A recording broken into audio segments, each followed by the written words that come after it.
War has always been the great wisdom of every spirit which has grown too profound, and this little book is a grand declaration of war.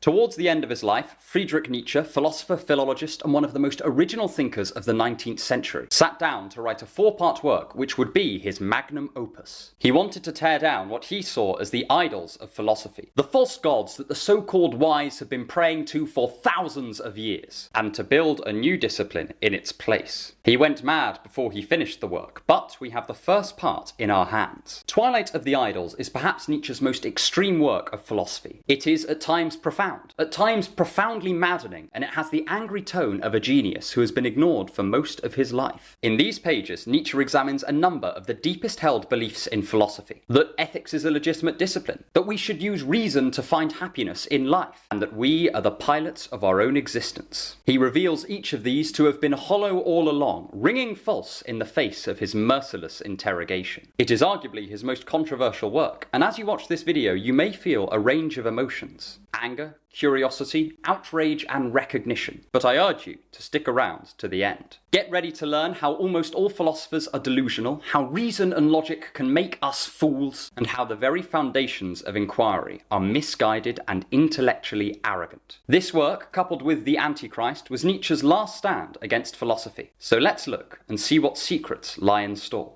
1. The Delusion of Philosophy. Nietzsche kicks off the book by attacking the beating heart of Western philosophy, the grand figure of Socrates. Half man, half myth, all irritant, Socrates had for the past 2 millennia represented everything a philosopher should be. He was incisive in his questioning, ruthless in his criticism, generous in his wisdom, and humble in his character. So for Nietzsche to open Twilight of the Idols by going straight for Socrates sends a clear message. No one is safe from this pitiless iconoclast. Far from appreciating the contributions that Socrates made to Western philosophy, Nietzsche sees him as the originator of some of its biggest mistakes. He levels 3 points at the great Greek, which vary in their controversy. The first is that Socrates thought himself objective, but was not. The second is that Socrates injected a life-denying poison into thinking. And the third is that the very method of philosophical dialectics is a sign of human degradation. This is a lot to take in, so we will tackle each in turn. The first point is one that Nietzsche levels at almost the entire philosophical canon. Philosophers like to paint a romantic picture of themselves as independent seekers of clinical truth. But Nietzsche thinks that this is, by and large, a delusion. He thinks that most philosophers do not use their philosophy to seek truth, but instead to influence the world around them and to cope with the kind of mental sickness that draws somebody to loving philosophy. Take Kant, for example. The traditional view on Kant is that of a logically minded visionary who is intent in creating a rational system with which to understand ethics, metaphysics, and theology. But Nietzsche dismisses this idea out of hand. Instead, he says that a philosophy like Kant's is the result of mental weakness. According to Nietzsche, Kant needs the certainty of a logical structure to his philosophy because he doesn't have the mental fortitude to cope with the chaotic nature of the actual world. Far from being a work of unique genius, Nietzsche thinks that the whole of Kant's philosophy is just a long-winded exercise in self-soothing. Likewise, he sees the great theologians of old not as investigating the inner mind of God or discovering some deep metaphysical truths, but instead as enforcing a particular philosophy of life onto the world, one where material reality was secondary to some spiritual plane, and where pity and sympathy were crowned the king and queen of virtues. Nowhere in philosophy does Nietzsche come close to finding the kind of fearless truth seeker that is painted by Socrates. And put a pin in this idea because we're going to come back to it in much more detail near the end of the video. Secondly, Nietzsche takes severe issue in how Socrates greets his death. In Plato's Phaedo, Socrates has been sentenced to death by Athens, and he accepts this fate with what most would consider admirable calmness. He agrees to drink hemlock and ends the dialogue by comparing life to an illness from which he is now recovering, calling his friends to buy a chicken in thanks to a god of medicine. Nietzsche is incensed by this idea that life is a sickness to which death is the cure. He seems to view it as almost the original sin of Western philosophy. In his own words, regarding life, the wisest men of all ages have judged alike. It is worthless.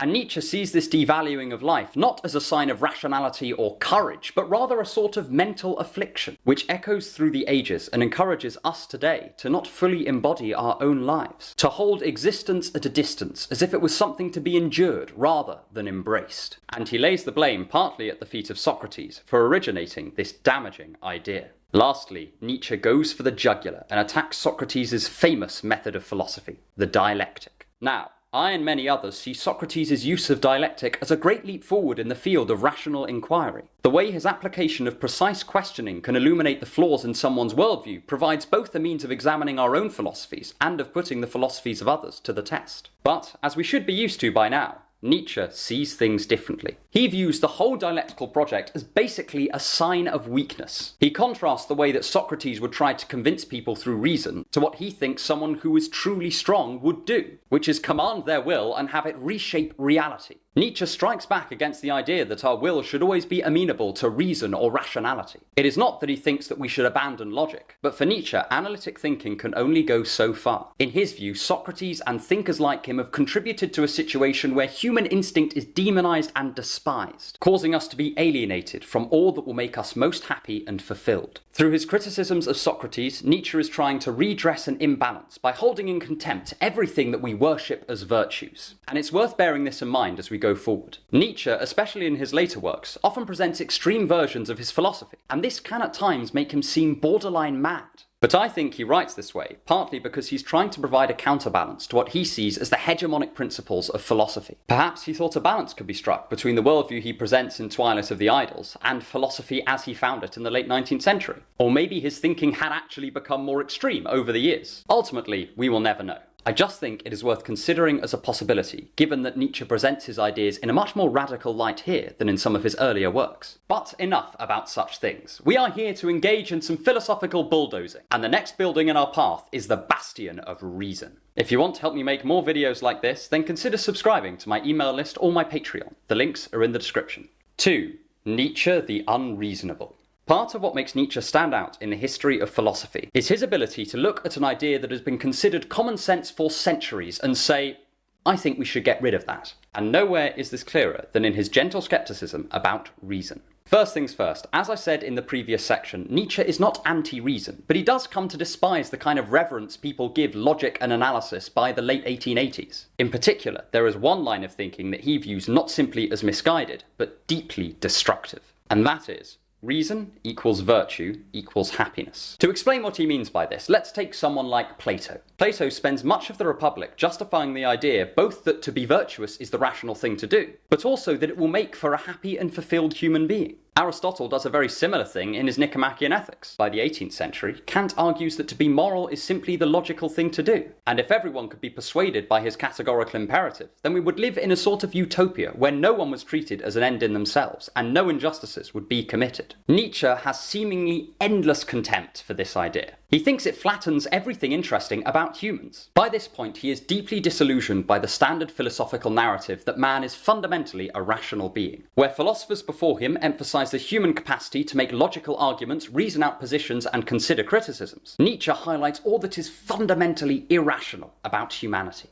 He talks about our instincts, our will to power, and our Dionysian capability to revel in all that is chaotic and extreme. According to Nietzsche, none of this is strictly rational, but it is a key part of our nature, and to deny it would be to cut ourselves off from fulfillment forever. A key theme in much of Nietzsche's philosophy is that whatever we deny or repress will eventually come back to bite us. He is a bit of a precursor to psychoanalysis in that way. He thinks that instincts like our will to power cannot be fully avoided, but if we attempt to repress them, even if we use immaculately logical means to achieve this, it will only lead us to dissatisfaction in the long run. Nietzsche points out that much of what makes people happy is neither logical nor virtuous, but is in fact instinctual, irrational, and sometimes even immoral, at least by contemporary standards. And he does not think that these drives will go away simply because we've decided that they're irrational. He thinks that we must deal with them head on, give them their due, and learn to control and accept them. But none of this can be achieved if we're still thinking of humanity as fundamentally logical in its construction. For Nietzsche, the path to happiness may not be rational at all, and it may even come across as mysterious or suspicious if we were to try and explain it. But this only makes sense. How could a non-rational being achieve happiness through purely rational means? In Nietzsche's view, the prioritization of reason above all else is fine if you just want to achieve certain aims, but it has the end result of flattening our potential as humans. Yes, we are creatures that can think, consider, and reason, says Nietzsche,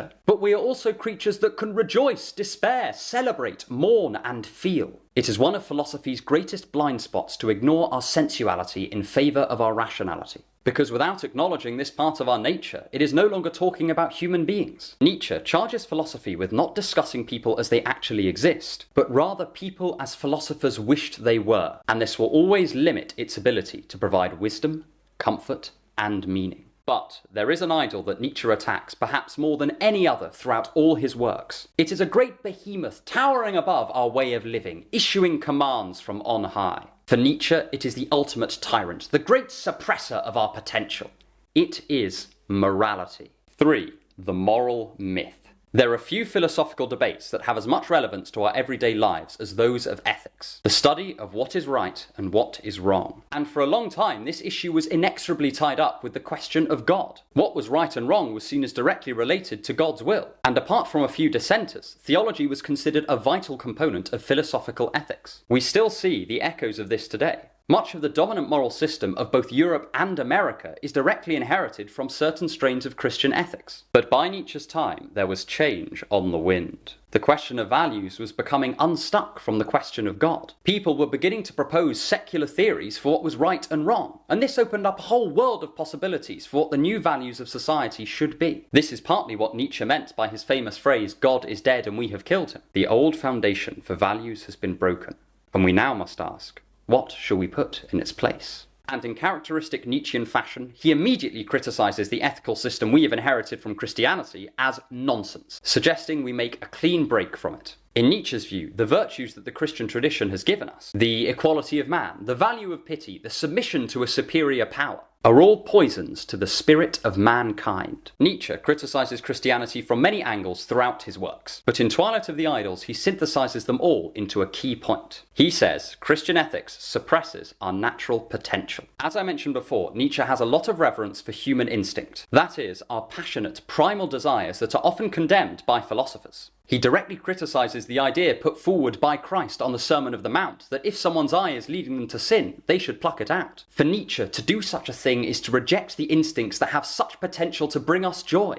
The suppression of these primal components of human nature may do many things: protect the weak from the strong, stop society from collapsing, and even save us from a lot of suffering. But for Nietzsche, this comes at the cost of cutting off a key part of what makes us human. And in his opinion, we must recognise this fact head on, rather than pretend that moral systems don't come with any kind of price. So far, this is pretty standard for Nietzsche. But there is another argument that he often hints at in both Twilight of the Idols and The Antichrist, one that I think is both subtle and sophisticated. That to propose a universal moral system is to construct an ideal world, and so cut us off from the material reality that is in front of us. While he would probably not like me calling him this, Nietzsche is in many ways a deeply analytical thinker, and so he looks around at the world and notices that there simply aren't any moral facts to be found. At the scene of a murder, where is this property of wrongness that we can pick up and examine? For him, morality is obviously not of the material world, so it must be some sort of human construction that we place on top of it. And he infers from this that morality is a delusion, preventing us from engaging with the real world in a wholehearted way. In fact, he sees it as almost an exercise in intellectual arrogance to make objective moral judgments. After all, in his view, there is nothing in the world to justify these grand pronouncements. They are just spectres we've created. A school of philosophers discussing what is morally right and wrong is like a group of teenagers telling one another ghost stories round a campfire. In each case, they are simply discussing phantoms with no relevance to this world. The only difference is the teenagers know this, whereas the philosophers somehow still manage to conceive of themselves as profound intellectuals.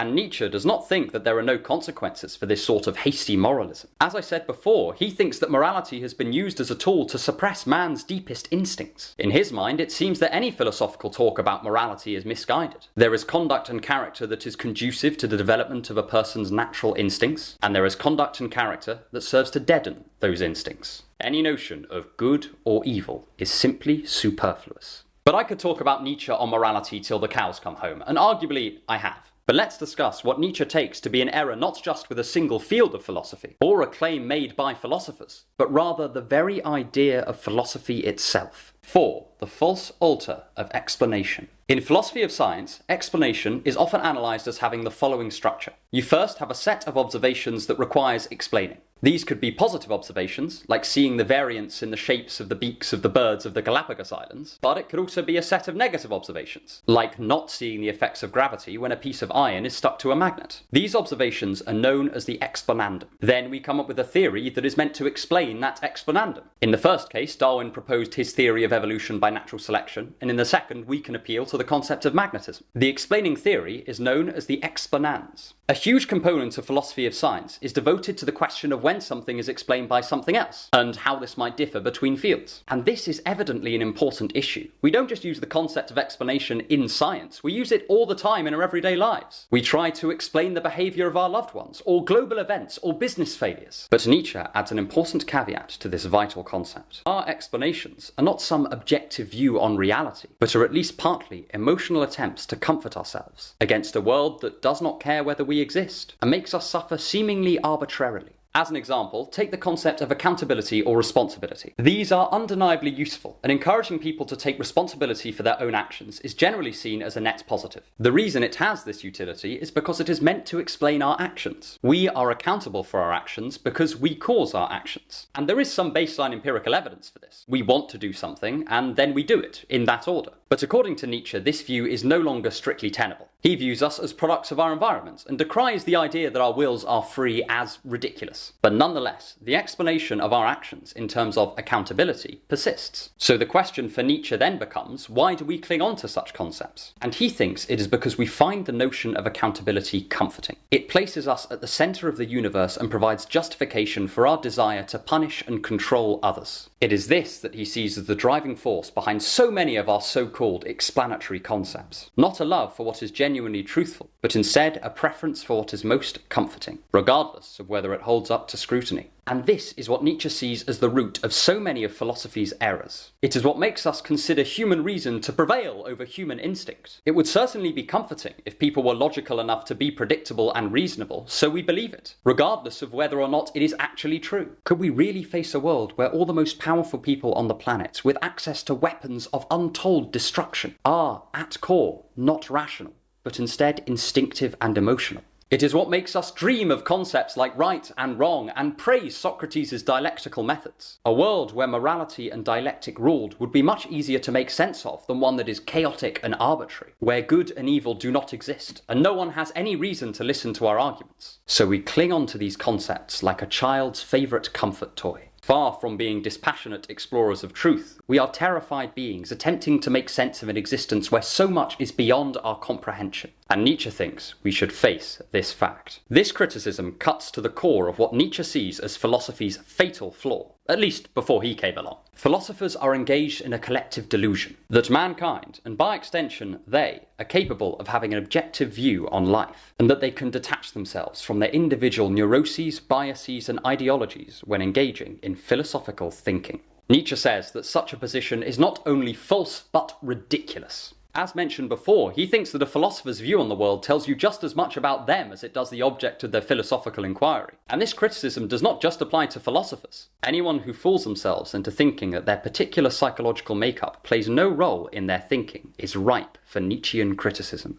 And this is where Nietzsche reveals himself both as one of the Enlightenment's greatest critics, but perhaps its most ardent follower. His criticism here clearly destabilizes the view of reality inherited from the empiricism of the Enlightenment. That the world is out there, and we can make objective judgments about it. But it does so not by criticizing a naturalistic view on the world, but rather encouraging us to push it to its extremes. He thinks that implicitly, philosophers have tended to view the world as a natural object for us to explore, while we remain objective, quasi-spiritual investigators who can hold it at a distance while we construct our theories. But Nietzsche points out that we too are natural objects, with our own constraints and biases. So when we are crafting our theories on philosophy and nature, we ought to do so with one eye firmly fixed on ourselves, asking what sort of psychological peculiarities are influencing our view on the world. If the Enlightenment robbed the external world of its spirituality and brought it back down to material reality, Nietzsche does the same to us. He takes away our delusions of grandeur, of pure logic and cold objectivity, and presents us with what we are, natural creatures, attempting to cope in a universe that is grand, unsettling, and uncaring.